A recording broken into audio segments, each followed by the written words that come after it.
Hindi na madadaanan ang maliliit na sasakyan ang ilang pangunahing kalsada sa Ilocos Norte dulot ng bagyong Julian. Binha ang National Highway sa barangay Biluca, Batac City, Ilocos Norte dahil sa pag-apaw ng fish pond.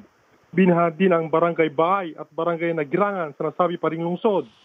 Pahirapan naman ang pagdaan sa National Highway sa bahagi ng barangay Buyon, Bacara, Ilocos Norte dahil sa bahayin ang kalsada. Hindi na rin madaanan ang kalsada sa Pansyan Adams Road o papunta sa bayan ng Adams dahil sa pagtaas ng tubig.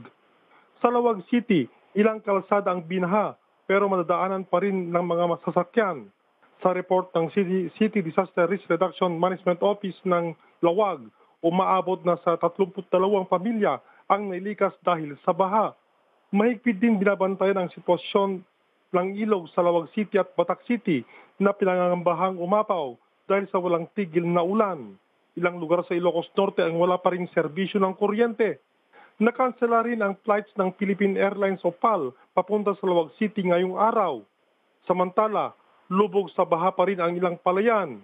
Pinangangambahan ng mga magsasaka na masisira ang mga pananim nila lalong-lalo na at may butil na ang mga ito. Hanggang ngayon, patuloy na nakaranas ng malakas na pag-ulan ang buong Ilocos Norte dahil sa bagyong Julian. Para sa Agenda, Randy Menor, Abante Radio, BNC.